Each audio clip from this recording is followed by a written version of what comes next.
Weil verbindet den Grund direkt mit der Folge in einem einzigen Satz, wobei das Verb am Ende des Satzes steht. Sie hat Rückenschmerzen. Es ist ein Grund. Und die Folge. Maria geht zum Arzt. Also, wie bilden wir dann einen Satz mit weil? Maria geht zum Arzt, weil sie Rückenschmerzen hat. Maria geht zum Arzt, weil sie Rückenschmerzen hat.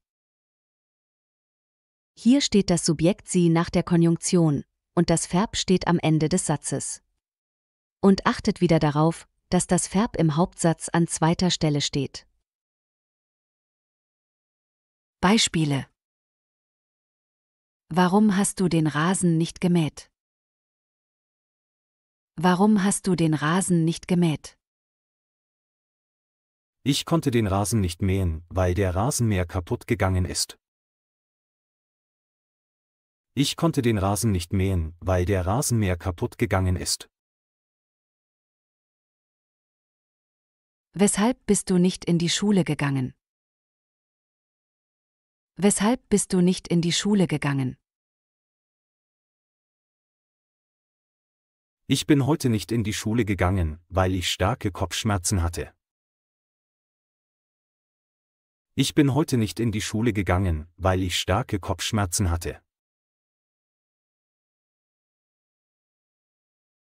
Weswegen weint das kleine Mädchen? Weswegen weint das kleine Mädchen? Es weint, weil es Angst vor dem großen Hund hat. Es weint, weil es Angst vor dem großen Hund hat. Wieso freut sie sich so? Wieso freut sie sich so? Sie freut sich so, weil sie eine wichtige Prüfung bestanden hat. Sie freut sich so, weil sie eine wichtige Prüfung bestanden hat. Aus welchem Grund hat er das Feuer angezündet? Aus welchem Grund hat er das Feuer angezündet? Er hat das Feuer angezündet, weil er neugierig war. Er hat das Feuer angezündet, weil er neugierig war. Hallo, Anna. Wie geht es dir? Oh, es geht. Was ist denn los? Ich muss morgen ins Krankenhaus. Oh, das tut mir leid. Ich hoffe, du hast nichts Schlimmes. Naja, es ist mein Fuß. Ich kann nicht mehr richtig laufen und habe oft Schmerzen. Die Operation ist am Donnerstag. Hast du Angst? Ja, schon. Der Arzt sagt, das ist keine große Sache. Ich mache mir Sorgen. Ja, das verstehe ich gut. Weißt du, ich gehe ja wirklich gerne wandern und joggen. Ich glaube, du kannst dem Arzt vertrauen. Bestimmt ist bald alles wieder in Ordnung. Anna hat Angst, weil sie oft Schmerzen hat. Anna hat Angst, weil sie oft Schmerzen hat. Anna hat Angst, weil sie ins Krankenhaus gehen muss. Anna hat Angst, weil sie ins Krankenhaus gehen muss. Anna hat Angst, weil sie eine Operation haben wird. Anna hat Angst, weil sie eine Operation haben wird. Weil ist eine Konjunktion, die einen Nebensatz einleitet. Im Nebensatz steht das Verb am Ende. Hallo liebe Deutschlerner. Willkommen zu einem neuen spannenden Video. Heute sprechen wir über das Wort da, ein kleines Wort mit vielen Bedeutungen. Wann benutzt man da für Orte, Zeit oder als Konjunktion. Und was bedeutet, da haben wir aber Glück gehabt? Keine Sorge, ich erkläre es euch mit vielen Beispielen. Also bleibt dran und lasst uns gemeinsam lernen. Alle Bedeutungen von da mit Übersetzungen.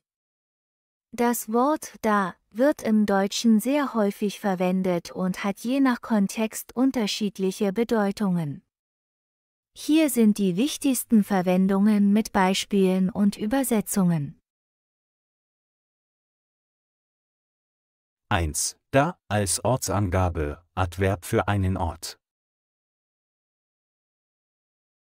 Bedeutung: Da wird verwendet, um auf einen bestimmten Ort hinzuweisen oder die Frage wohin zu beantworten. Beispiele: Ich wohne da. Ich wohne da. Bleib da stehen. Bleib da stehen. Schau mal, da ist dein Freund.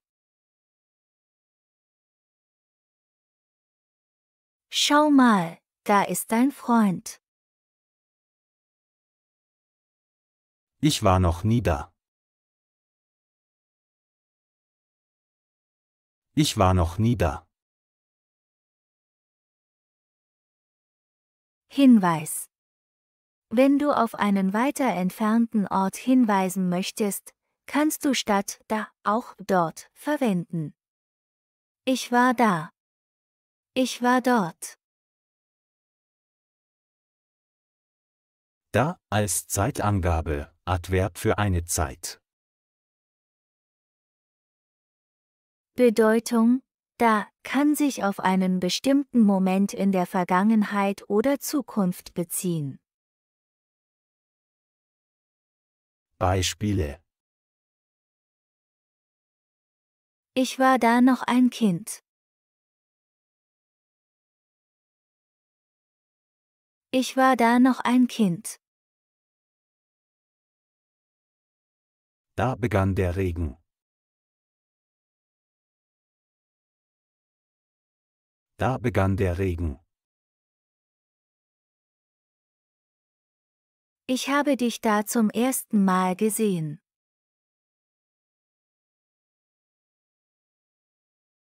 Ich habe dich da zum ersten Mal gesehen. 3. Da als Konjunktion mit der Bedeutung weil, Grund, Ursache. Bedeutung: Da kann als Konjunktion weil ersetzen und bedeutet weil. Es steht meist am Satzanfang. Beispiele: Da es regnet, bleiben wir zu Hause. Da es regnet, bleiben wir zu Hause. Da ich müde bin, gehe ich schlafen.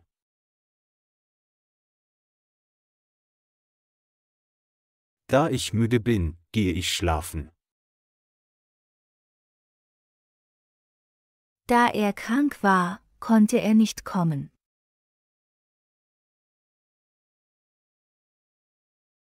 Da er krank war, konnte er nicht kommen.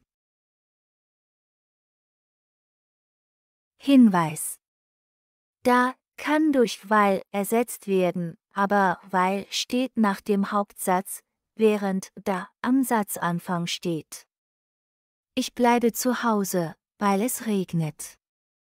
Da es regnet, bleibe ich zu Hause. 4. Da mit dem Verb sein zur Anwesenheitsangabe, Existenz, Anwesenheit. Bedeutung: Da zeigt an, dass eine Person oder eine Sache an einem bestimmten Ort existiert. Beispiele.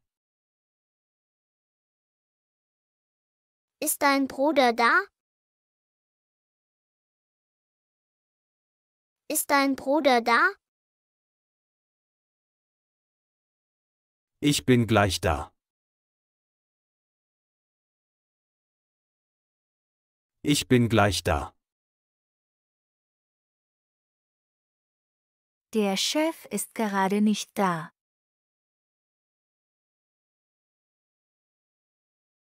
Der Chef ist gerade nicht da. Hinweis: Man kann mit da nach einer Person fragen, ohne einen bestimmten Ort zu nennen. Ist Peter da? Ist Peter hier? 5. Da als Füllwort, Füllwort ohne spezielle Bedeutung. Bedeutung: Manchmal wird da einfach als Verstärkung oder Füllwort ohne eine klare Bedeutung verwendet. Beispiele. Da haben wir aber Glück gehabt. Da haben wir aber Glück gehabt. Was ist da los? Was ist da los? Da kannst du nichts machen. Da kannst du nichts machen.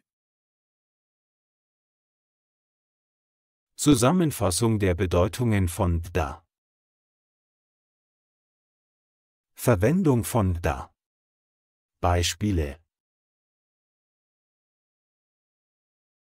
Ort: Wo? Ich war da. Zeit: Wann? Da begann der Regen. Grund: Weil. Da ich müde bin, gehe ich schlafen. Existenz: Anwesenheit. Der Chef ist nicht da. Füllwort ohne Bedeutung. Da haben wir aber Glück gehabt. Tipps zum Lernen von da. Übe Sätze mit da in verschiedenen Kontexten, um zu verstehen, wie sich die Bedeutung ändert. Beobachte, wann da als Adverb, Orts-, Zeitangabe und wann als Konjunktion, weil, verwendet wird. Versuche, da durch weil oder dort zu ersetzen, um den Unterschied im Sinn zu erkennen. Obwohl und trotzdem. 1. Obwohl. Obwohl ist eine Konjunktion, die zwei Sätze verbindet, um einen Widerspruch in den Gedanken oder Ereignissen auszudrücken. Wenn wir obwohl verwenden, zeigen wir, dass das Hauptgeschehen passiert, obwohl ein Grund vorhanden ist, der es eigentlich verhindern könnte. Satzstruktur. Mit obwohl haben wir zwei Sätze. Hauptsatz: Die Hauptaussage enthält das Hauptereignis. Nebensatz: Widerspruch beginnt mit obwohl und drückt eine Idee oder ein Ereignis aus, das im Gegensatz zur Hauptaussage steht. Im Nebensatz mit obwohl steht das Verb immer am Ende, während das Verb im Hauptsatz seine übliche Position behält. Regeln. Wenn der Nebensatz zuerst kommt, steht obwohl am Anfang, trennen wir die Sätze mit einem Komma. Beispiel: Obwohl es kalt ist, geht sie schwimmen. Obwohl es kalt ist, geht sie schwimmen. Wenn der Hauptsatz zuerst kommt, wird ein Komma vor dem Nebensatz gesetzt. Beispiel: Sie geht schwimmen, obwohl es kalt ist. Sie geht schwimmen, obwohl es kalt ist. Obwohl er viel zu tun hat, hilft er mir. Obwohl er viel zu tun hat, hilft er mir. Sie lacht, obwohl sie traurig ist. Sie lacht, obwohl sie traurig ist. Obwohl das Auto alt ist, fährt es gut. Obwohl das Auto alt ist, fährt es gut. Zusätzliche Hinweise. Obwohl wird oft verwendet, um eine Herausforderung oder Widerstand gegen eine bestimmte Situation auszudrücken und zeigt oft den Wunsch, etwas trotz Schwierigkeiten fortzusetzen. Die Satzstruktur mit obwohl ist flexibel, jedoch muss das Verb immer am Ende des Nebensatzes stehen. 2 trotzdem. Trotzdem ist ein Adverb, das ebenfalls einen Widerspruch ausdrückt, jedoch die Sätze nicht direkt verbindet wie obwohl. Trotzdem gilt als indirektes Verbindungsmittel, das auf einen Widerspruch zum vorherigen Satz hinweist, ohne die Verbposition im folgenden Satz zu ändern. Satzstruktur. Bei der Verwendung von trotzdem werden die beiden Sätze entweder durch ein einfaches Komma oder einen Punkt getrennt. Der Satz mit trotzdem wird oft als separater Satz geschrieben und beginnt in der Regel mit trotzdem, wobei das Verb direkt darauf folgt. Regeln. Der erste Satz ist unabhängig und trotzdem steht im zweiten Satz am Anfang. Beispiel: Es regnet. Trotzdem geht er spazieren. Es regnet. Trotzdem geht er spazieren. Sie hat kein Geld. Trotzdem kauft sie das Buch. Sie hat kein Geld. Trotzdem kauft sie das Buch. Das Essen ist scharf. Trotzdem isst er alles. Das Essen ist scharf. Trotzdem isst er alles. Er ist krank. Trotzdem geht er zur Arbeit. Er ist krank. Trotzdem geht er zur Arbeit. Zusätzliche Hinweise. Die Verwendung von trotzdem zeigt die Haltung des Sprechers gegenüber dem vorherigen Ereignis. Zum Beispiel, wenn es regnet und dennoch jemand spazieren geht, zeigt dies vielleicht seine Entschlossenheit, diese Aktivität trotz der Umstände auszuüben.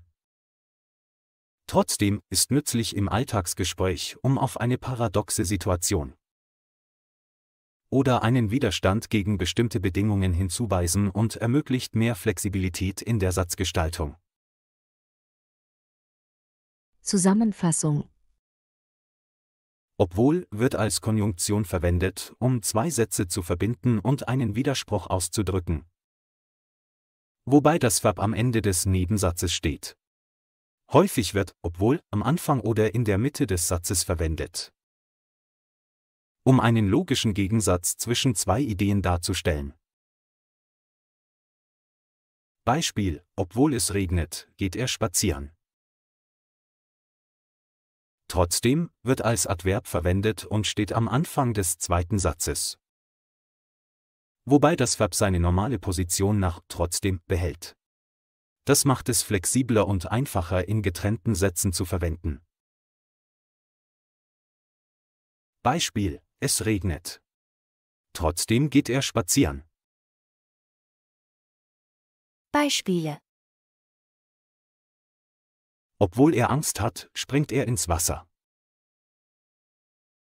Obwohl er Angst hat, springt er ins Wasser. Er hat Angst. Trotzdem springt er ins Wasser. Er hat Angst. Trotzdem springt er ins Wasser. Obwohl das Auto alt ist, fährt es gut. Obwohl das Auto alt ist, fährt es gut. Das Auto ist alt. Trotzdem fährt es gut. Das Auto ist alt. Trotzdem fährt es gut. Obwohl sie viel zu tun hat, hilft sie mir. Obwohl sie viel zu tun hat, hilft sie mir.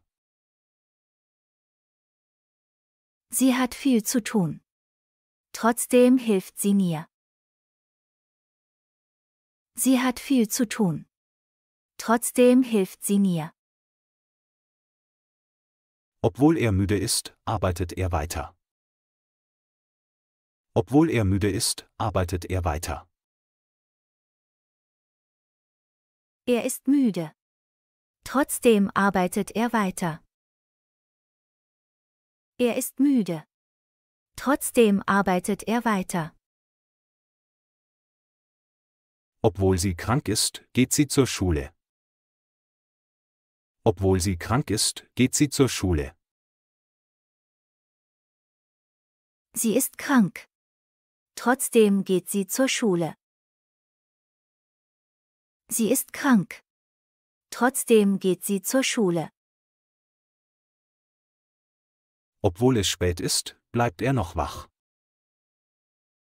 Obwohl es spät ist, bleibt er noch wach. Es ist spät. Trotzdem bleibt er noch wach. Es ist spät. Trotzdem bleibt er noch wach. Obwohl sie nicht viel Geld hat, kauft sie das teure Kleid.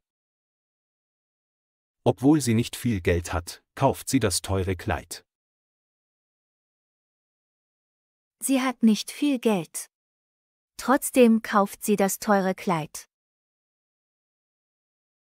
Sie hat nicht viel Geld. Trotzdem kauft sie das teure Kleid. Hallo und herzlich willkommen zu einem neuen Video. Heute beschäftigen wir uns mit einem sehr wichtigen Thema in der deutschen Sprache, Konnektoren, genauer gesagt mit den Verbindungswörtern. Deshalb, deswegen, darum, daher und so das. Diese kleinen Wörter helfen dir, deine Sätze besser zu strukturieren und dich klarer auszudrücken. Am Ende dieses Videos wirst du den Unterschied zwischen ihnen kennen und wissen, wann du welches Wort benutzen solltest. Zuerst, deshalb, deswegen, darum, daher alle bedeuten, deshalb, aus diesem Grund, als Folge von etwas. Sie sind alle Adverbien und stehen im zweiten Satz und beeinflussen die Wortstellung im Satz. Satzstruktur, Hauptsatz, plus Konnektor, plus Verb, plus Subjekt plus. Jetzt lernen wir deshalb.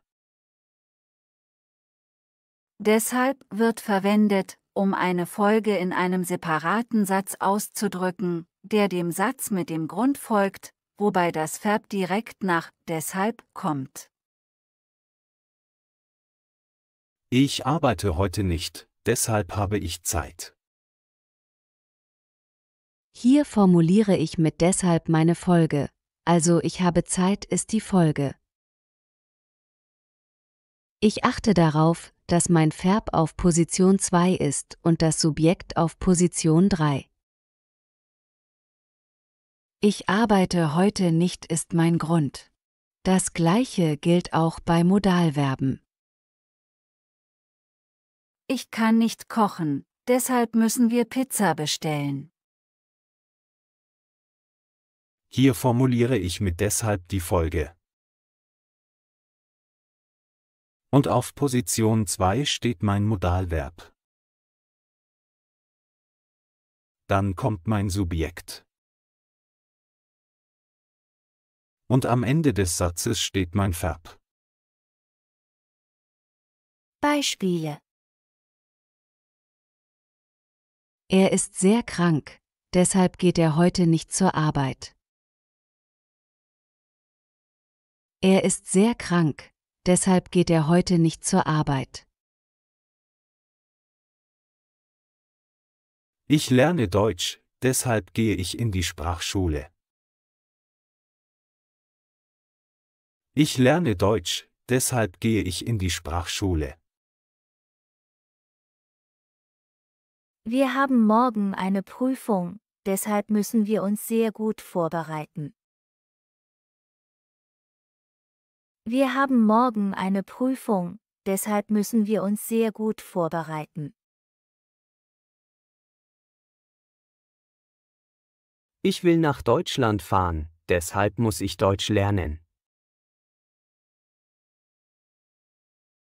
Ich will nach Deutschland fahren, deshalb muss ich Deutsch lernen.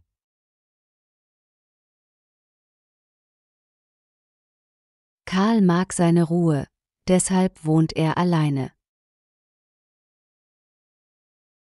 Karl mag seine Ruhe, deshalb wohnt er alleine. Mein Auto ist kaputt, deshalb musste ich mit dem Bus fahren. Mein Auto ist kaputt, deshalb musste ich mit dem Bus fahren. Wer sieht was im Fernsehen? Bilden Sie Sätze und verbinden Sie die Sätze mit deshalb.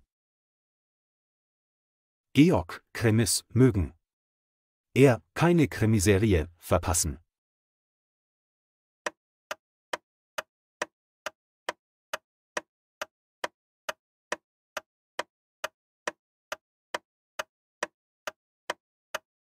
Georg mag Krimis, deshalb verpasst er keine Krimiserie.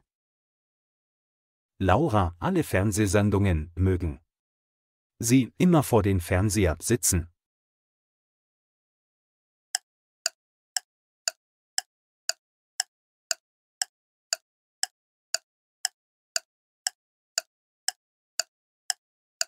Laura mag alle Fernsehsendungen, deshalb sitzt sie immer vor dem Fernseher. 2 deswegen. Bedeutung fast wie deshalb, etwas formeller. Es regnet, deswegen nehme ich einen Regenschirm. Es regnet, deswegen nehme ich einen Regenschirm. Er war müde, deswegen ist er früh ins Bett gegangen. Er war müde, deswegen ist er früh ins Bett gegangen. 3 darum. Bedeutung oft im gesprochenen Deutsch. Ich habe nichts gegessen, darum habe ich Hunger. Ich habe nichts gegessen, darum habe ich Hunger. Ich habe viel gelernt, darum habe ich die Prüfung bestanden.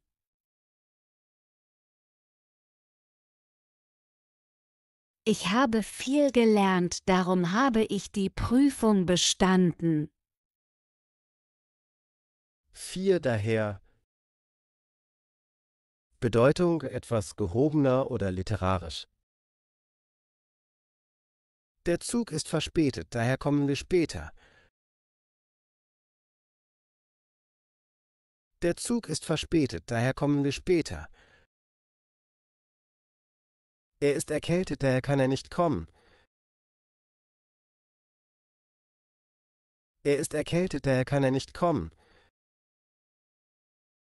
5, sodass. Bedeutung zeigt eine Konsequenz als Nebensatz, Subjunktion.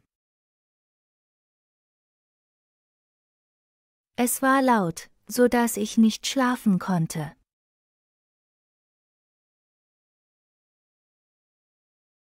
Es war laut, sodass ich nicht schlafen konnte. Es hat stark geregnet, sodass wir zu Hause geblieben sind.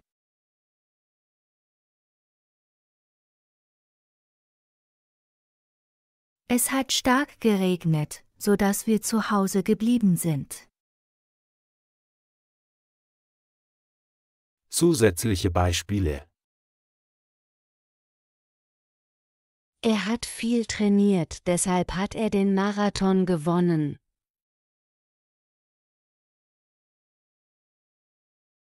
Er hat viel trainiert, deshalb hat er den Marathon gewonnen. Ich hatte keine Zeit, deswegen habe ich nicht angerufen.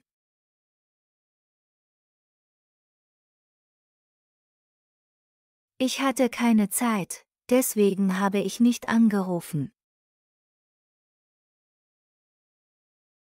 Wir hatten kein Geld, darum sind wir zu Hause geblieben.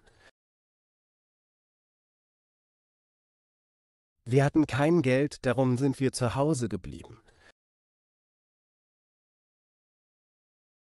Es war zu spät, daher haben wir ein Taxi genommen.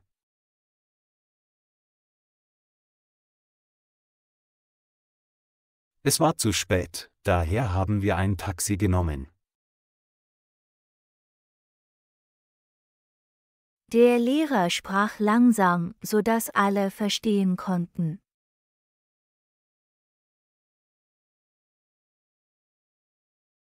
Der Lehrer sprach langsam, sodass alle verstehen konnten. Wichtige Hinweise.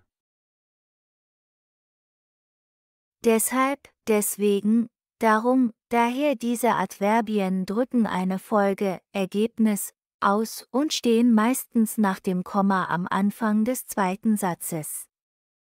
So das verbindet zwei Sätze und leitet einen Folgesatz ein, der in der Mitte des Satzes steht. Diese Konnektoren drücken Grund oder Folge aus und werden sowohl in der formellen als auch in der alltäglichen Sprache sehr häufig verwendet. Tipp: Versuche, eigene Sätze mit diesen Konnektoren zu schreiben, um sie gut zu üben. Herzlich willkommen zu einem neuen Deutschvideo. Heute lernst du, wie man Ziele und Absichten mit damit und zu ausdrückt. Diese Strukturen sind sehr wichtig im Alltag, beim Schreiben und auch in Prüfungen wie Goethe A2 oder B1. Bleib dran, wir erklären alles einfach, mit vielen Beispielen, Erklärungen und Tipps. Was drücken damit und zu aus? Was ist das Ziel? Beide Konnektoren zeigen ein Ziel oder einen Zweck, Intention, Absicht. Damit und zu sind typische Finalsätze. Teil 1. Damit bei zwei verschiedenen Subjekten. Damit verwendet man, wenn im Hauptsatz und im Nebensatz zwei verschiedene Personen oder Subjekte vorkommen. Die Struktur Hauptsatz plus damit plus Nebensatz, Verb am Ende. Beispiele: Ich erkläre es dir, damit du es verstehst. Ich erkläre es dir, damit du es verstehst. Sie schreibt es auf, damit sie es nicht vergisst.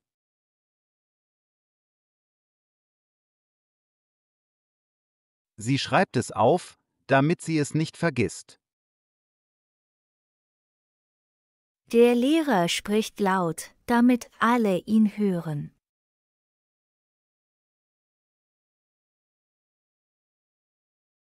Der Lehrer spricht laut, damit alle ihn hören.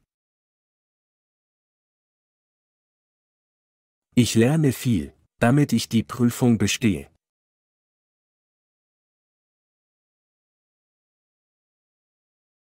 Ich lerne viel, damit ich die Prüfung bestehe. Er spricht langsam, damit alle ihn verstehen.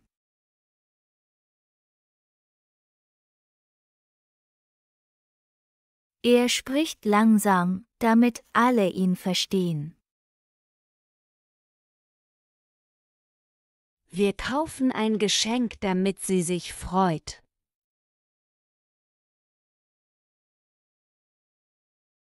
Wir kaufen ein Geschenk, damit sie sich freut. Teil 2 zu bei gleichem Subjekt.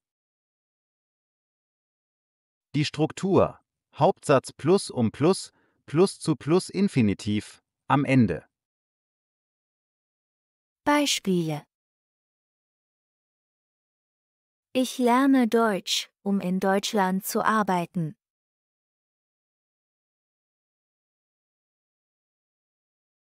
Ich lerne Deutsch, um in Deutschland zu arbeiten. Wir sparen Geld, um ein Haus zu kaufen. Wir sparen Geld, um ein Haus zu kaufen. Sie steht früh auf, um pünktlich zur Arbeit zu kommen.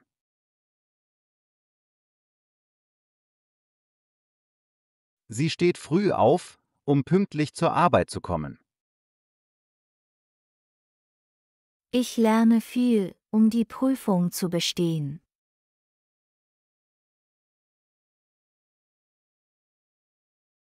Ich lerne viel, um die Prüfung zu bestehen. Er spricht langsam, um verstanden zu werden. Er spricht langsam, um verstanden zu werden. Wir kaufen ein Geschenk, um ihr eine Freude zu machen.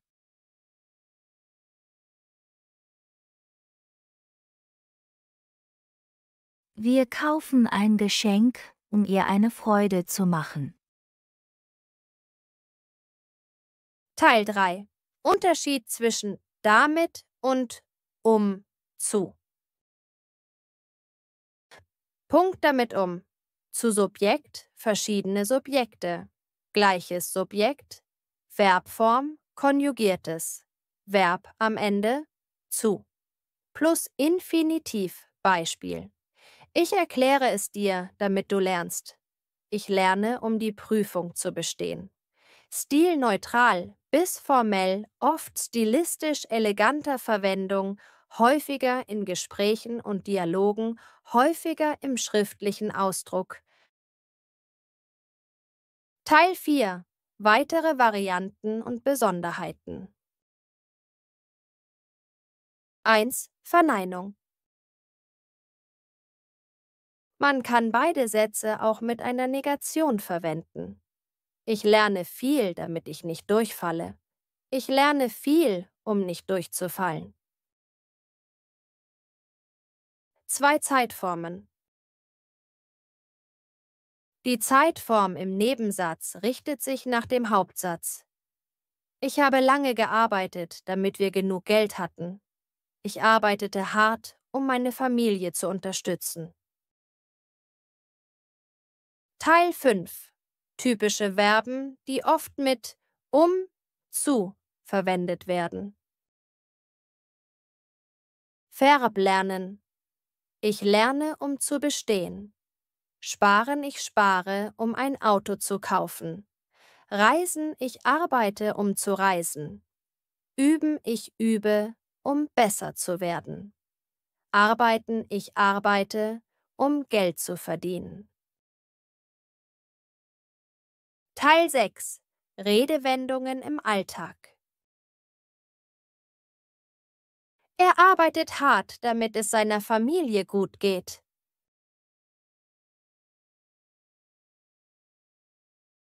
Er arbeitet hart, damit es seiner Familie gut geht. Ich trainiere jeden Tag, um gesund zu bleiben.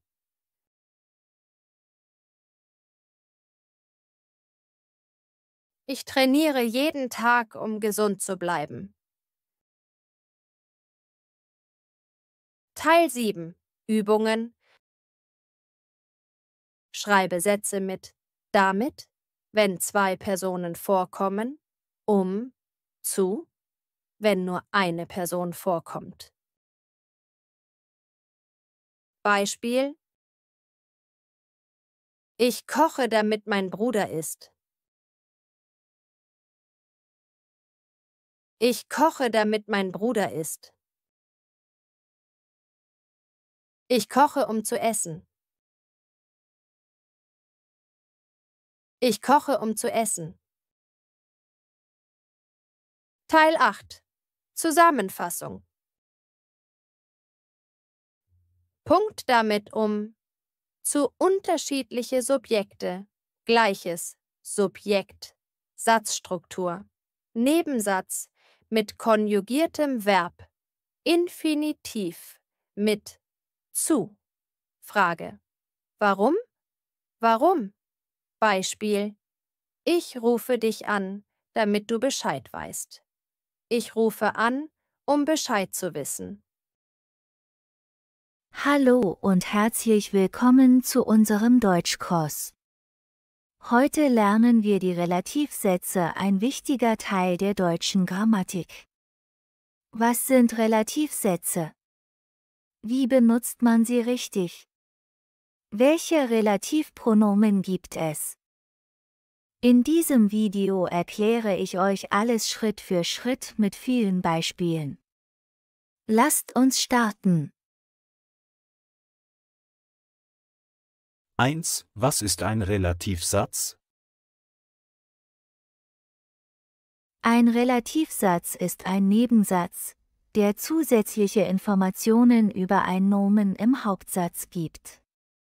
Er wird mit einem Relativpronomen, zum Beispiel der, die, das, eingeleitet. Das Relativpronomen passt sich in Geschlecht, Genus, Zahl, Numerus und Kasus dem Nomen an, auf das es sich bezieht.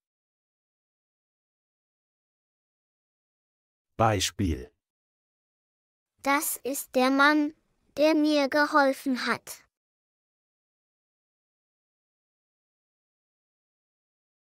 Das ist der Mann, der mir geholfen hat. Ich habe eine Freundin, die sehr nett ist.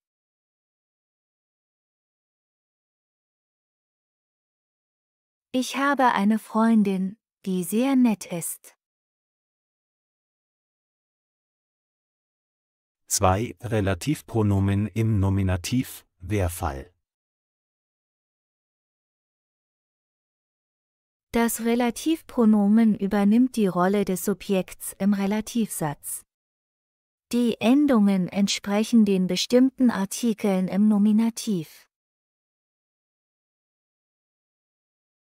Genus, Numerus Relativpronomen. Maskulin, männlich, der.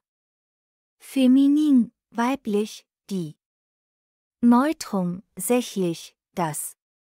Plural, die. Beispiele: Der Mann, der hier wohnt, ist mein Lehrer.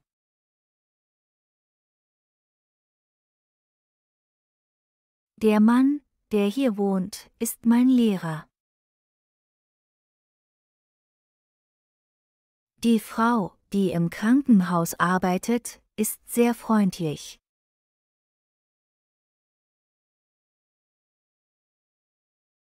Die Frau, die im Krankenhaus arbeitet, ist sehr freundlich.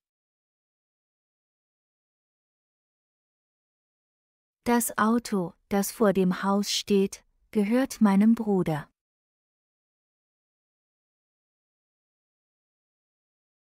Das Auto, das vor dem Haus steht, gehört meinem Bruder. Die Kinder, die im Park spielen, sind meine Nachbarn.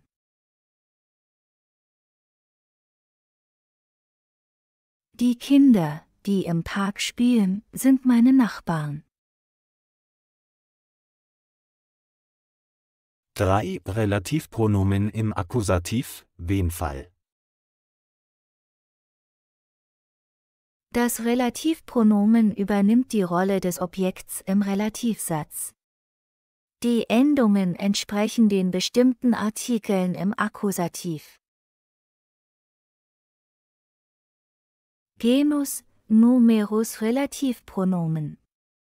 Maskulin, männlich, den. Feminin, weiblich, die. Neutrum, sächlich, das. Plural, die. Beispiele: Der Mann, den ich gestern gesehen habe, ist mein Chef.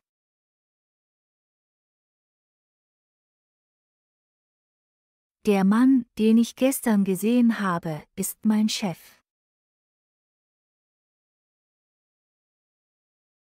Die Frau, die ich getroffen habe, ist meine Tante.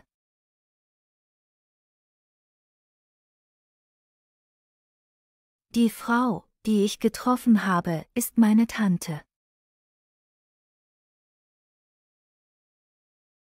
Das Buch, das du liest, ist sehr interessant. Das Buch, das du liest, ist sehr interessant.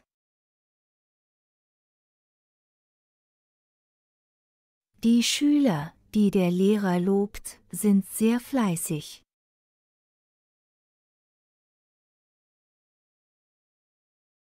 Die Schüler, die der Lehrer lobt, sind sehr fleißig. 4. Relativpronomen im Dativ, Wem-Fall. Das Relativpronomen steht im Dativ, wenn das Verb oder eine Präposition es erfordert. Die Endungen entsprechen den bestimmten Artikeln im Dativ. Genus, Numerus Relativpronomen. Maskulin, männlich, dem. Feminin, weiblich, der. Neutrum, sächlich, dem. Plural, denen. Beispiele. Der Mann, dem ich geholfen habe, war sehr dankbar.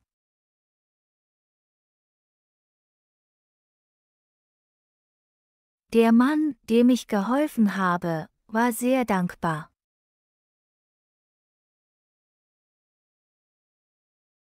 Die Frau, der ich eine Blume geschenkt habe, hat sich gefreut.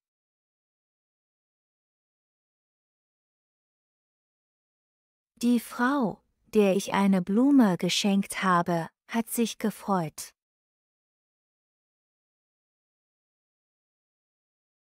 Das Haus, in dem wir wohnen, ist sehr alt.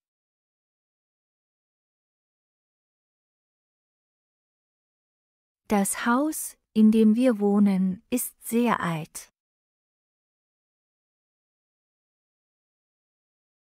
Die Menschen, mit denen ich arbeite, sind sehr nett.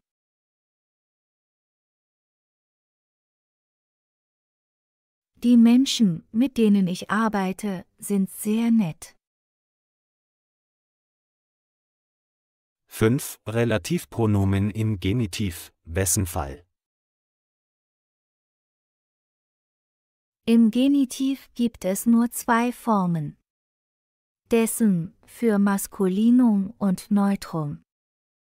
Deren für Femininum und Plural. Genus, Numerus Relativpronomen. Maskulin, männlich, dessen. Feminin, weiblich, deren. Neutrum, sächlich, dessen. Plural, deren.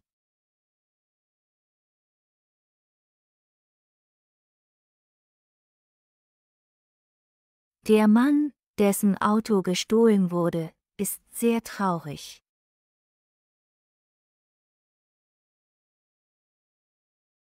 Der Mann, dessen Auto gestohlen wurde, ist sehr traurig. Die Frau, deren Tochter sehr klug ist meine Lehrerin.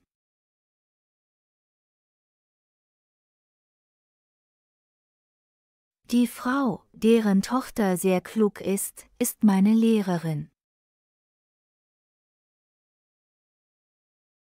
Das Buch, dessen Autor sehr bekannt ist spannend.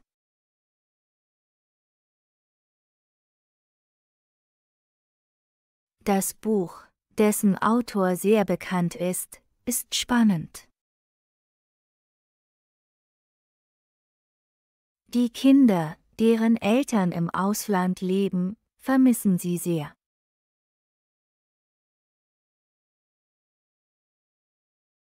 Die Kinder, deren Eltern im Ausland leben, vermissen sie sehr. Zusammenfassung. Nominativ, der, die, das, die. Akkusativ, den, die, das, die. Dativ, dem, der, dem, denen. Genitiv, dessen, deren, dessen, deren. Was ist der Unterschied? 1 beide. Beide ist ein Pluralpronomen und bedeutet zwei Personen oder Dinge gemeinsam. Es wird mit einem Pluralnomen verwendet. Beispiele: Beide Schüler haben die Prüfung bestanden. Beide Schüler haben die Prüfung bestanden. Beide Bücher sind interessant. Beide Bücher sind interessant. 2 beides. Beides ist ein Neutrum-Pronomen und bedeutet zwei Dinge zusammen, wenn man sie nicht nennt oder nicht wiederholt. Es wird ohne Nomen verwendet. Ich mag beides, Schokolade und Vanille.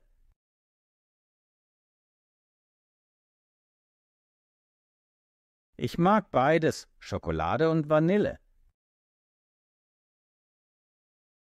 Hast du Tee oder Kaffee? Ich nehme beides.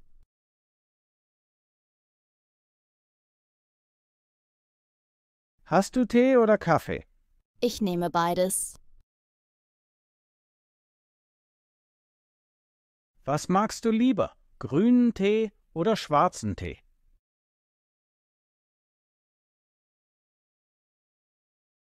Was magst du lieber, grünen Tee oder schwarzen Tee? Ich mag beide. Beide schmecken mir sehr gut.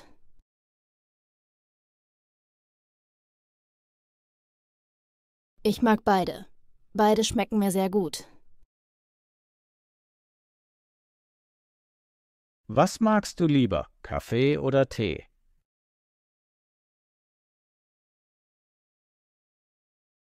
Was magst du lieber, Kaffee oder Tee? Ich mag beides.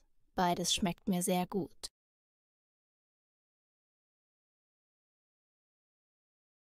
Ich mag beides. Beides schmeckt mir sehr gut. Beide wird verwendet, wenn es sich um zwei ähnliche Dinge oder Personen handelt. Beide teils Plural. Beispiele: grüner Tee, schwarzer Tee, verschiedene Sorten. Blaues Buch, rotes Buch, gleiches Objekt, andere Varianten. Mama, Papa, 2 Personen. David, Lukas, 2 Personen. Hund, Katze, 2 Tiere. Beides wird verwendet, wenn es sich um zwei verschiedene Dinge oder Tätigkeiten handelt. Beides, Neutrum, steht für zwei Dinge gemeinsam. Beispiele: Kaffee, Tee, Buch, Stift. Tennis spielen, spazieren gehen. Wo sind mein Mathe- und mein Biologiebuch?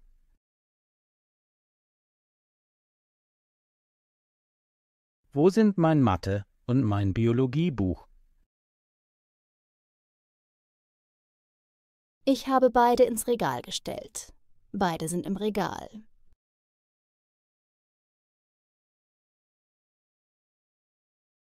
Ich habe beide ins Regal gestellt. Beide sind im Regal. Wo sind mein Handy und mein Schlüssel?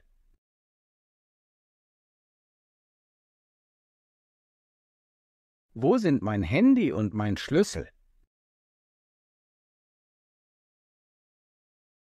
Beides ist im Wohnzimmer auf dem Couchtisch.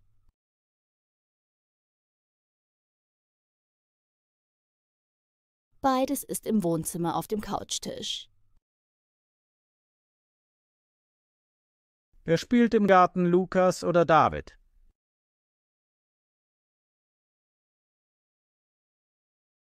Wer spielt im Garten, Lukas oder David? Beide sind im Garten.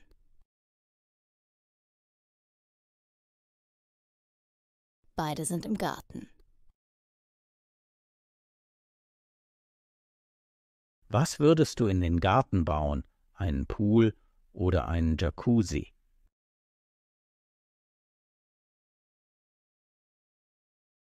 Was würdest du in den Garten bauen? Einen Pool oder einen Jacuzzi?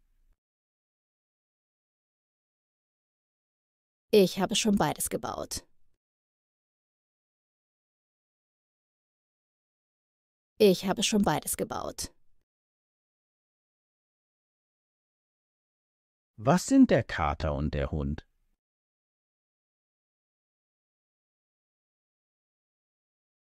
Was sind der Kater und der Hund? Beide spielen mit Alex im Garten.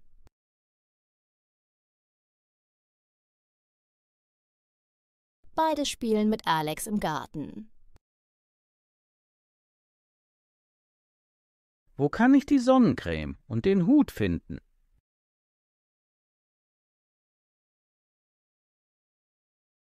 Wo kann ich die Sonnencreme und den Hut finden?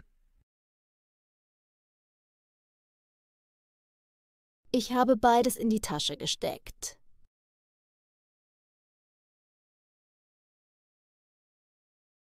Ich habe beides in die Tasche gesteckt. 3. Die beiden. Die beiden ist ein bestimmter Ausdruck für zwei bestimmte Personen oder Dinge. Es klingt etwas persönlicher oder betonter als beide. Ich kenne die beiden sehr gut.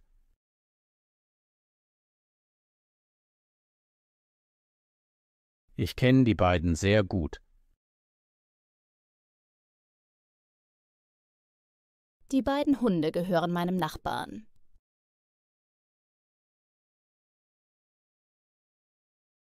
Die beiden Hunde gehören meinem Nachbarn. Wo sind Lea und Ben?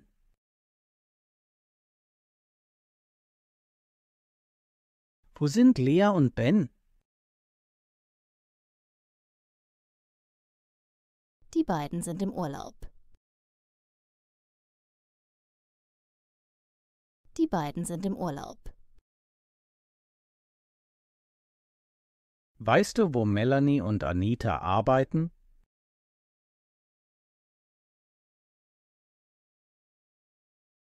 Weißt du, wo Melanie und Anita arbeiten? Die beiden arbeiten als Models bei der gleichen Firma.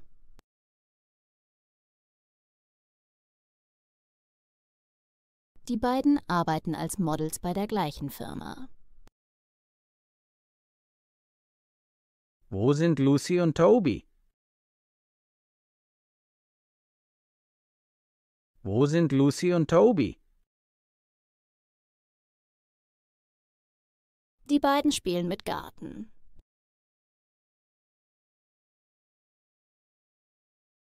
Die beiden spielen mit Garten.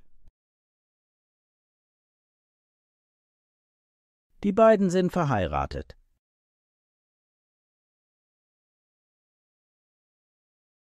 Die beiden sind verheiratet. Die beiden haben ein Kind.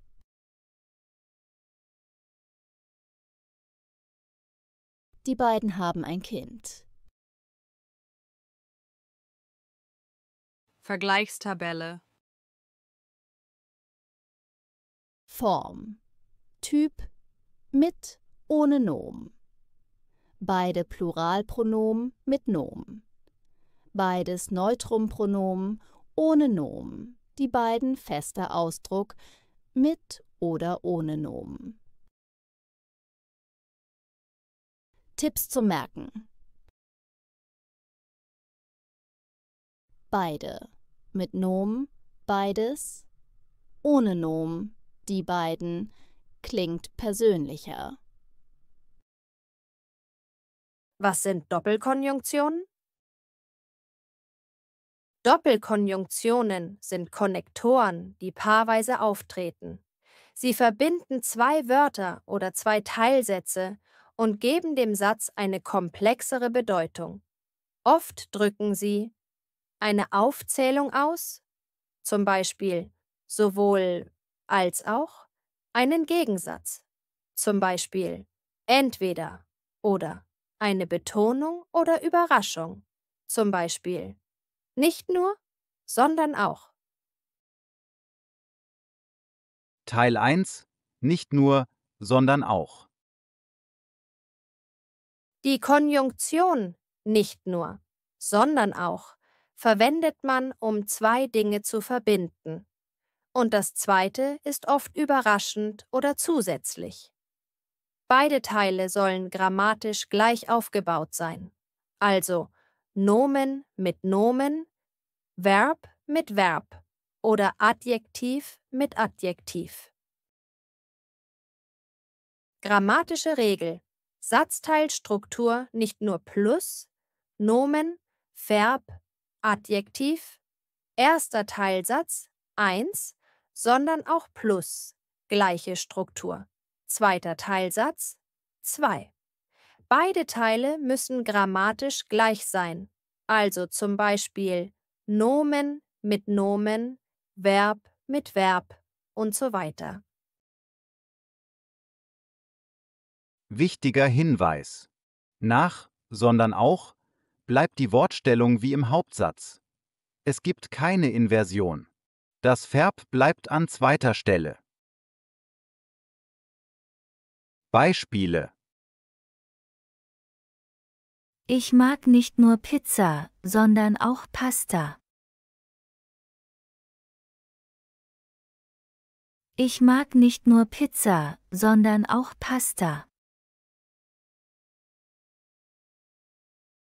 Ich spreche nicht nur Deutsch, sondern auch Englisch. Ich spreche nicht nur Deutsch, sondern auch Englisch. Er ist nicht nur freundlich, sondern auch klug. Er ist nicht nur freundlich, sondern auch klug. Er ist nicht nur freundlich, sondern auch zuverlässig. Er ist nicht nur freundlich, sondern auch zuverlässig. Sie lernt nicht nur Deutsch, sondern auch Französisch.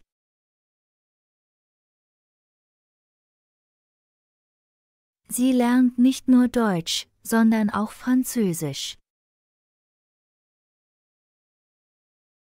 Teil 2. Sowohl als auch. Die Konjunktion sowohl als auch bedeutet, dass zwei Dinge gemeinsam gelten. Sie ist neutral und wird oft in positiven Aussagen benutzt. Auch hier ist die Grammatik in beiden Teilen gleich. Grammatische Regel: Man verbindet mit dieser Struktur zwei gleichwertige Elemente. Das können Nomen, Verben oder Adjektive sein. Es gibt keine Inversion. Die Wortstellung bleibt wie im Hauptsatz. Wichtiger Hinweis: Diese Struktur ist immer positiv. Es gibt kein Nicht. Das Verb steht an zweiter Position, wie im normalen Hauptsatz. Beispiele: Sowohl meine Mutter als auch mein Vater sind Lehrer. Sowohl meine Mutter als auch mein Vater sind Lehrer. Er kann sowohl singen als auch tanzen.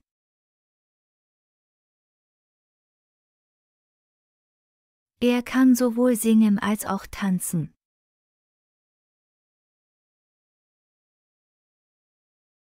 Die Wohnung ist sowohl modern als auch gemütlich.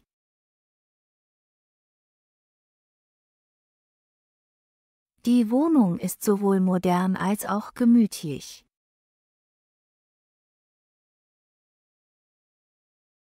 Ich mag sowohl Pizza als auch Pasta.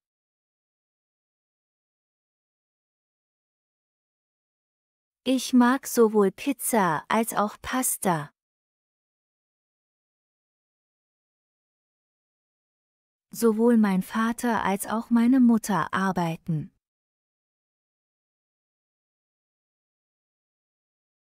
Sowohl mein Vater als auch meine Mutter arbeiten.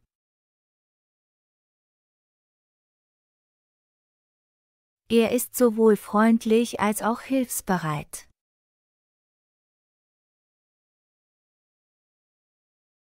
Er ist sowohl freundlich als auch hilfsbereit.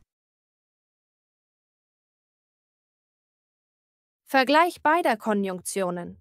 Konjunktion nicht nur, sondern auch. Bedeutung zusätzliche oder überraschende Info.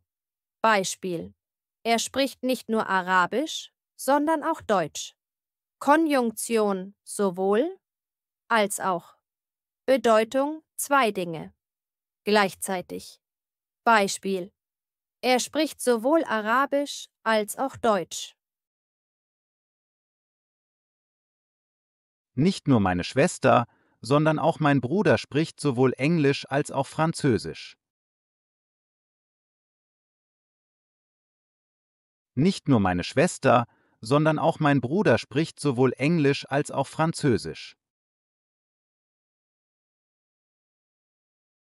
Nicht nur Anna, sondern auch Maria kommt heute. Nicht nur Anna, sondern auch Maria kommt heute. Sowohl Anna als auch Maria kommen heute.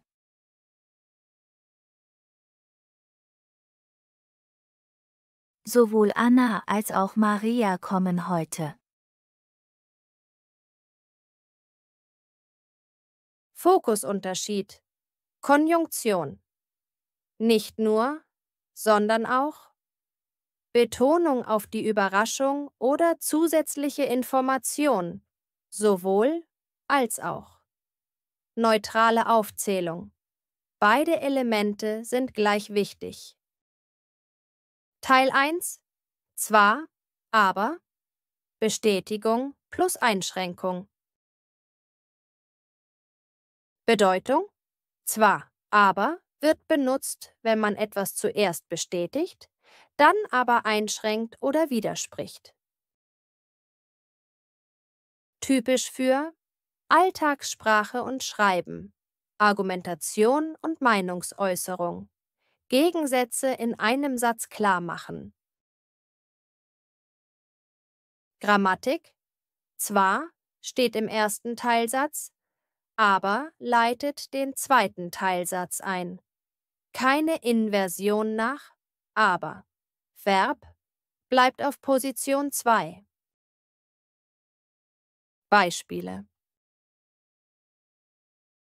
Ich habe zwar Hunger, aber ich esse später. Ich habe zwar Hunger, aber ich esse später.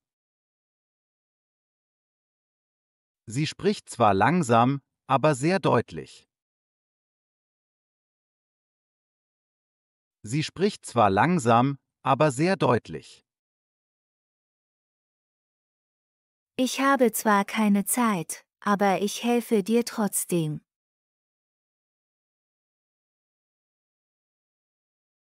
Ich habe zwar keine Zeit, aber ich helfe dir trotzdem. Der Kurs ist zwar teuer, aber sehr gut. Der Kurs ist zwar teuer, aber sehr gut. Sie spricht zwar leise, aber sehr klar.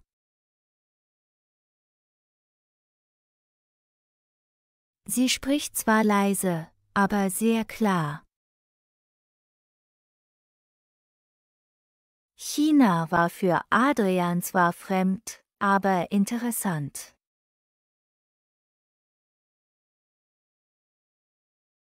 China war für Adrian zwar fremd, aber interessant. Dieses Hotel gefällt mir nicht. Es ist zwar billig, aber viel zu schmutzig und laut. Dieses Hotel gefällt mir nicht. Es ist zwar billig, aber viel zu schmutzig und laut. Zwar, jedoch ist ebenfalls eine Doppelkonjunktion, genau wie zwar, aber sie klingt formeller und wird oft in geschriebenen Texten verwendet. Das Wort jedoch steht normalerweise am Anfang des zweiten Teilsatzes und danach folgt das Verb direkt, also gibt es eine Inversion. Wir haben zwar das beste Team, jedoch haben wir das Spiel verloren. Wir haben zwar das beste Team, jedoch haben wir das Spiel verloren. Zwar, trotzdem ist eine Doppelkonjunktion wie zwar, aber oder zwar, jedoch, aber sie erfordert eine Inversion im zweiten Satzteil. Nach trotzdem steht das Verb an erster Stelle. Die Struktur wird verwendet, um eine Bestätigung mit einem Gegensatz zu verbinden. Der Stil klingt oft etwas formeller oder schriftlicher. Zwar sind meine Freunde sehr nett, trotzdem fühle ich mich in der neuen Schule nicht wirklich wohl.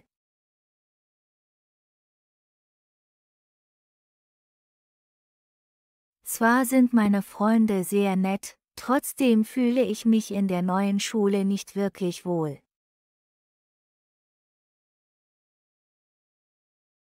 Zwar, dennoch ist eine formelle Doppelkonjunktion wie zwar, jedoch oder zwar, trotzdem. Nach dennoch folgt das Verb direkt, also Inversion.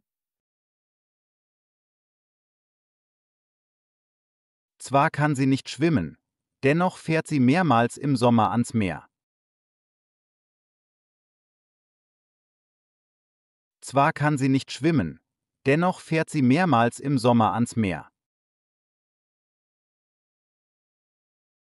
Er interessiert sich zwar sehr für Musik und kann toll singen und Gitarre spielen, jedoch will er nie vor Publikum auftreten.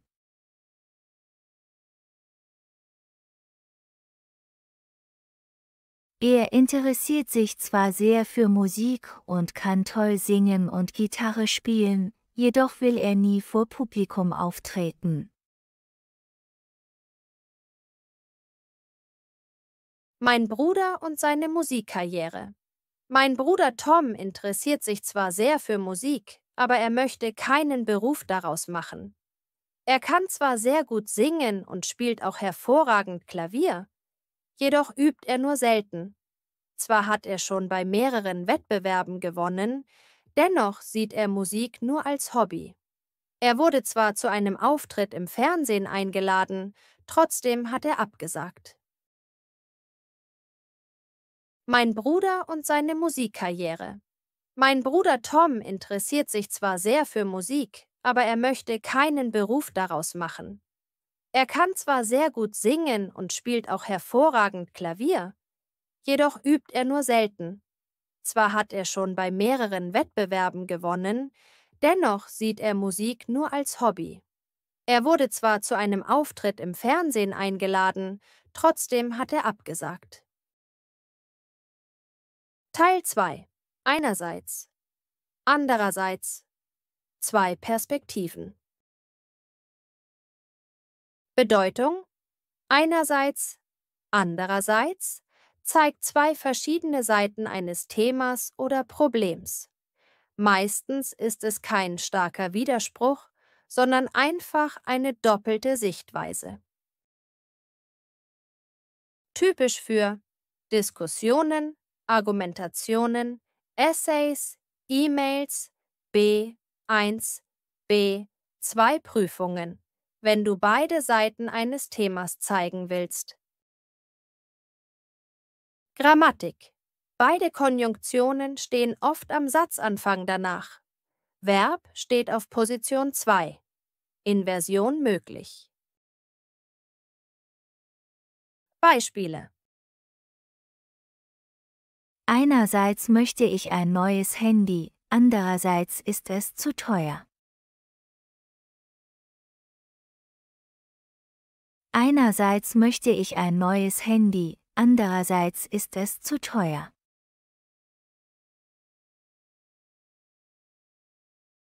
Einerseits liebe ich das Stadtleben, andererseits brauche ich Ruhe.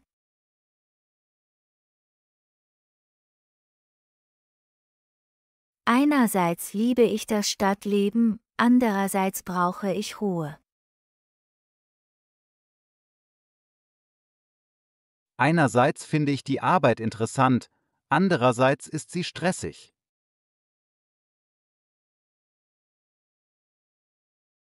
Einerseits finde ich die Arbeit interessant, andererseits ist sie stressig. Einerseits kommt Maria aus Spanien, andererseits ist Deutschland ihr Zuhause. Einerseits kommt Maria aus Spanien, andererseits ist Deutschland ihr Zuhause. Einerseits mag ich das Meer, andererseits verbringe ich meinen Urlaub gerne in den Bergen. Einerseits mag ich das Meer, andererseits verbringe ich meinen Urlaub gerne in den Bergen. Einerseits habe ich die Prüfung bestanden, andererseits spreche ich nicht gut Deutsch.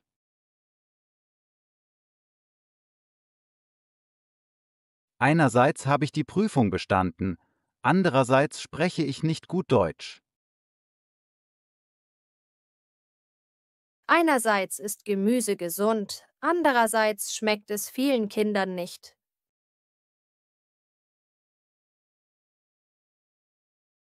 Einerseits ist Gemüse gesund, andererseits schmeckt es vielen Kindern nicht. Einerseits hat die Mutter recht mit ihrer Meinung, andererseits sollte sie überlegen, wie schwierig die Situation für ihren Sohn ist.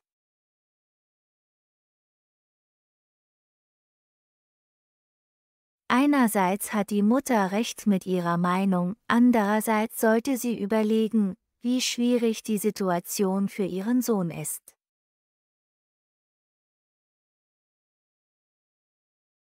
Einerseits habe ich den Test bestanden, andererseits waren meine Noten schlecht. Einerseits habe ich den Test bestanden, andererseits waren meine Noten schlecht. Einerseits möchte ich neue Erfahrungen machen, andererseits will ich mein Zuhause nicht verlassen.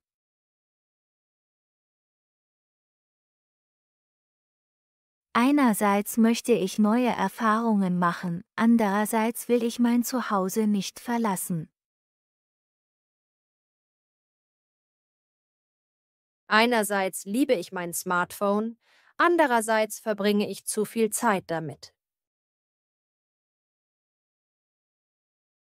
Einerseits liebe ich mein Smartphone, andererseits verbringe ich zu viel Zeit damit. Vergleich beider Strukturen. Ausdruck, Nutzung. Verb, Position zwar, aber Bestätigung plus Einschränkung. Normal, kein Inversion. Einerseits, andererseits zwei Perspektiven gegenüberstellen. Inversion möglich. Tipp für Lernende. Zwar, aber klingt natürlicher in Gesprächen. Einerseits, andererseits passt besser zu Argumentationen, Aufsätzen oder offiziellen Texten. Beide Strukturen helfen dir, besser und klarer auf B1 zu schreiben und zu sprechen. Weder noch. Weder noch bedeutet, dass zwei Dinge nicht zutreffen. Es ist eine Verneinung von zwei Elementen. Weder noch verbindet zwei gleichwertige Satzteile, zum Beispiel zwei Substantive, Adjektive oder Verben, aber nicht zwingend zwei vollständige Nebensätze mit Verbposition. Erste mit Substantiven. Beispiele: Ich mag weder Kaffee noch Tee.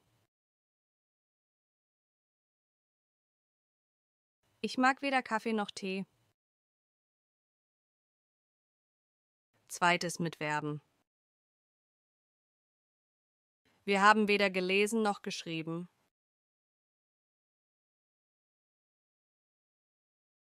Wir haben weder gelesen noch geschrieben. Dritte mit Nebensätzen. Weder hat er mich angerufen, noch hat er mir geschrieben.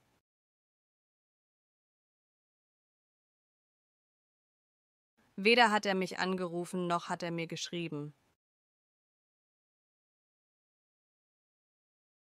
Weder der Chef noch die Kollegen haben mir geholfen.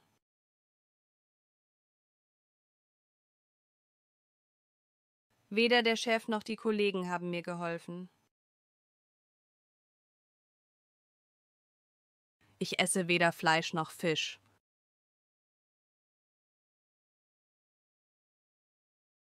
Ich esse weder Fleisch noch Fisch.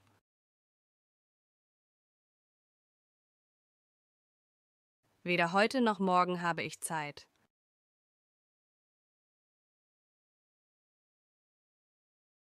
Weder heute noch morgen habe ich Zeit. Er hat weder angerufen noch eine Nachricht geschickt.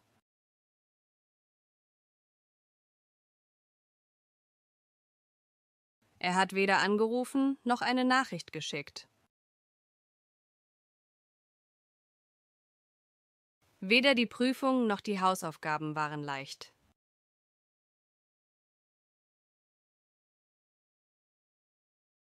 Weder die Prüfung noch die Hausaufgaben waren leicht. Zwei entweder oder. Entweder oder drückt eine Alternative oder Wahlmöglichkeit aus. Nur eine von zwei Möglichkeiten ist richtig. Entweder oder stellt zwei oder mehr Alternativen dar, A oder B. Es kann sich um echte Alternativen handeln, exklusiv, oder um Möglichkeit A oder auch B, inklusiv, je nach Kontext. Wichtig: Wortstellung. Normaler Satzbau: entweder vor der ersten Alternative oder vor der zweiten. Verbindet Nomen, Pronomen, Infinitiv oder ganze Sätze. Häufige Fehler: Kommaregeln. Wenn ganze Hauptsätze verbunden sind, kann ein Komma stehen. Bei kurzen Verbindungen oft kein Komma. Das ist stilistisch. Für B1: Komma ist erlaubt, aber nicht Pflicht bei zwei Hauptsätzen mit oder. Entweder du kommst jetzt oder wir fahren ohne dich.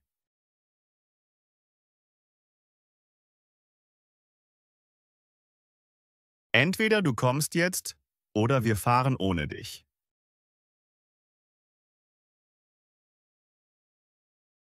Wir können entweder heute Abend essen gehen oder zu Hause bleiben.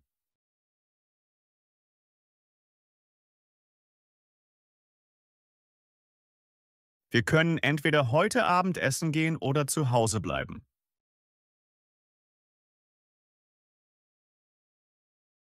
Entweder lässt du das Handy aus oder du störst die anderen.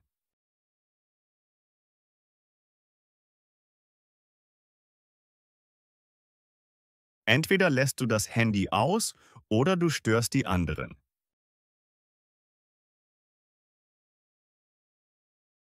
Du kannst entweder Kaffee oder Tee nehmen.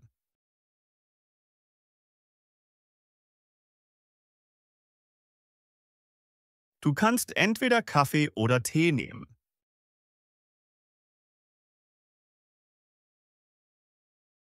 Entweder er hat den Schlüssel verloren oder er hat ihn irgendwo liegen lassen.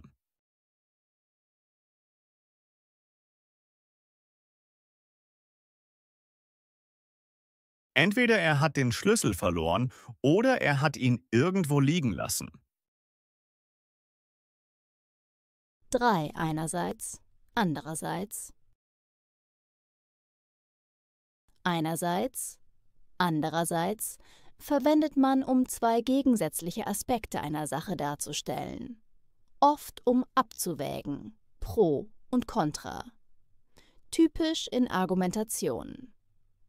Wichtig, Wortstellung. Beide Teile stehen meist am Satzanfang oder in der Mitte. Man trennt die Teile normalerweise mit einem Komma. Stilmittel für Kontrast, Gegenüberstellung. Häufige Fehler. Nicht beide Seiten wirklich kontrastierend verwenden. Also beide Aspekte müssen sichtbar verschieden sein. Komma und Satzbau beachten. Einerseits, andererseits ist idiomatisch. Einerseits möchte ich sparen, andererseits brauche ich ein neues Handy.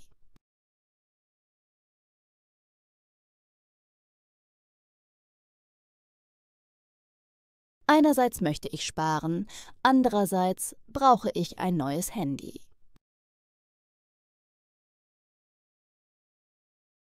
Einerseits ist die Arbeit interessant, andererseits sehr anstrengend.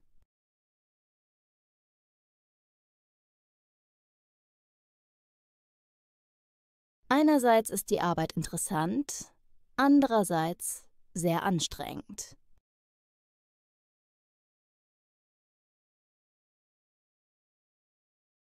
Einerseits bietet das Studium viele Chancen, andererseits kostet es viel Zeit.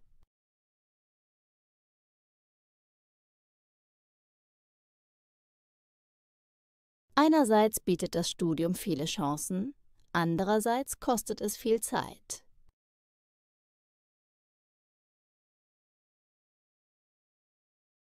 Man kann einerseits die Vorteile sehen, andererseits die Risiken nicht ignorieren.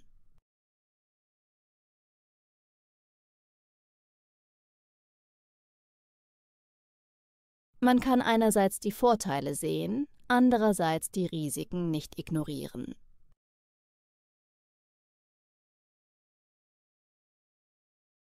Einerseits will sie Karriere machen, andererseits möchte sie mehr Freizeit.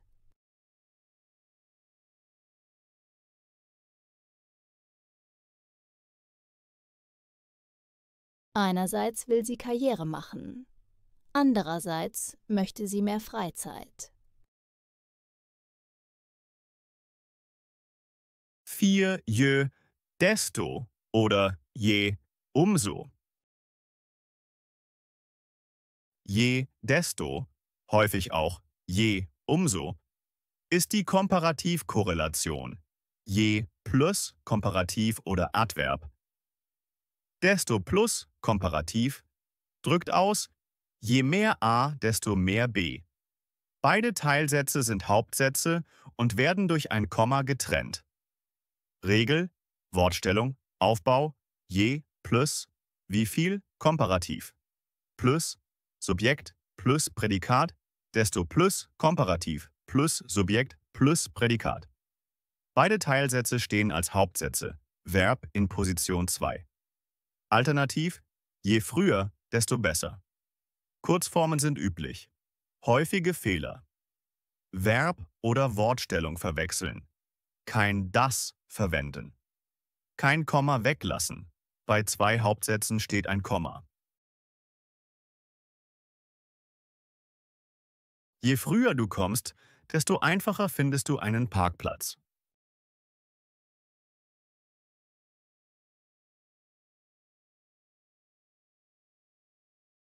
Je früher du kommst, desto einfacher findest du einen Parkplatz.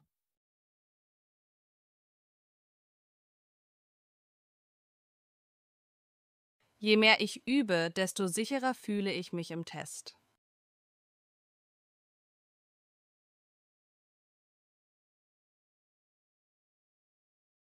Je mehr ich übe, desto sicherer fühle ich mich im Test.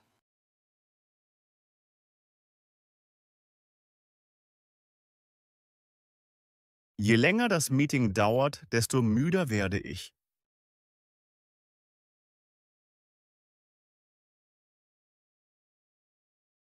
Je länger das Meeting dauert, desto müder werde ich.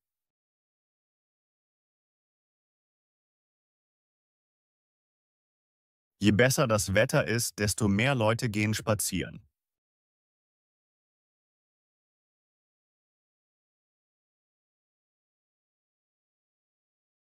Je besser das Wetter ist, desto mehr Leute gehen spazieren.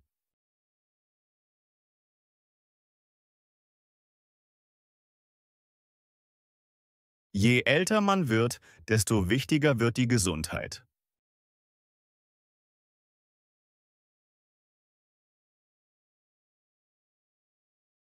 Je älter man wird, desto wichtiger wird die Gesundheit. Kurze Zusammenfassung, Tipps fürs Üben, B1, weder, noch, nicht A und nicht B. Übe mit Nomen, Verben und Adjektiven. Entweder oder der A oder B. Alternative. Achte auf die Satzverbindung. Bei ganzen Sätzen möglich mit Komma. Einerseits, andererseits sah zwei gegenübergestellte Aspekte. Gut in Argumentation. Je, desto perda, Vergleichskorrelation. Beide Teile sind Hauptsätze, Komma dazwischen. Übe mit eigenen Sätzen, ersetze die Beispiele durch persönliche Situationen, Arbeit, Studium, Alltag. Das hilft dir, die Strukturen automatisch zu benutzen.